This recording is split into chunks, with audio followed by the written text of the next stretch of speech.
Yeah, I mean, the social sciences is really all about how people relate to each other, to themselves, to the environment, and really trying to understand those relationships. And then, of course, also trying to understand how we can put that in a framework, how we can, create situations where people behave, well towards each other, where we allow each other to thrive. At Lingnan, we do that through our different departments. We have a department of economics, we have a department of government and international affairs, we have a department of psychology, we have a department of sociology and social policy. So in each of those areas, we're interested in how kind of people relate to each other, and then creating pathways to kind of constructive success. Each of these disciplines is maybe a little narrowly focused.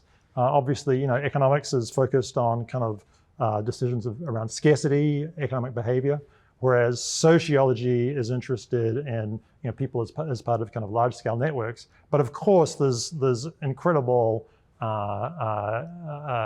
importance in bringing those two things together. And so the nice thing about a place like Lingnan is that we're relatively small. Everyone, we share the same floor. The person sitting next to you might be a sociologist, but the person sitting next to you is a political philosopher. And so it's a really fruitful place to allow those interdisciplinary conversations to happen. I think too, our location in Hong Kong, we're the only university in the Northwestern New Territories. Here, the local environment is probably, there's higher levels of economic deprivation. We have more recent migrants to Hong Kong, so there's issues of kind of social integration and so forth. And so both through our feelings of wanting to support the community that we're in, but also the opportunities that are around us for the kinds of things that we study, that kind of informs the questions that we would take up and be of interest to us. We're definitely an ambitious institution, and so as we think about these questions, we're thinking about the global nature of them. So when we're thinking about economic deprivation, we're thinking about that in the global context. That's not happening just on our doorstep, but that's happening, communities around the world. And so engaging with partners globally really gives us insight into these questions and allows us to, leverage on the incredible academic resources that that are available. So we kind of have this, we kind of are, I think, influenced by the place that we are in, but we want to use that as a starting point to engage much more broadly. At any ambitious university, teaching and research really are kind of something that go hand in hand. I think a lot of our research is inspired by teaching, that things that happen in the classroom lead you to think about questions that then academic staff will go and start to discover.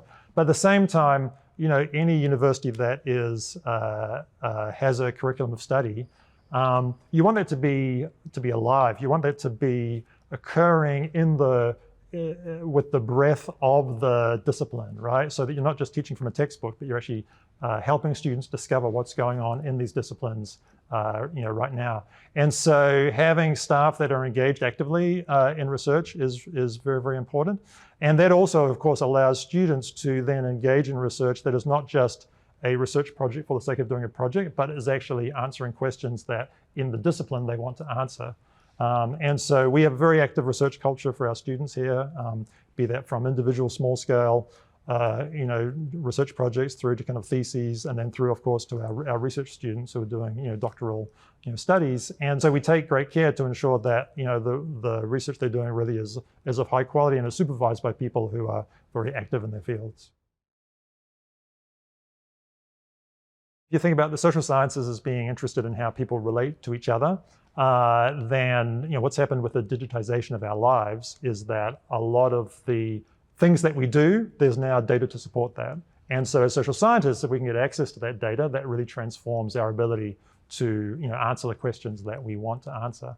Of course, that requires a new set of skills, and so that requires us to be interdisciplinary, to work with data scientists, and also to bring people in who have expertise in AI and social computation and so forth. Also bring that into the classroom and equip our students to be able to use that. So we do all that. In terms of using it, I think the most important thing is that we have a good sense of the theoretical questions and the kind of practical problems that we're trying to solve. And then we seek good sets of data to allow us to do that, rather than simply being driven by the data itself. And so we need to have a clearly defined question and then find the right data sets to help us do that, and probably augment that with other of our more traditional methods, like qualitative methods, text analysis, questionnaires, and so forth. So we use that all in an interdisciplinary way in which data is one set of that answer.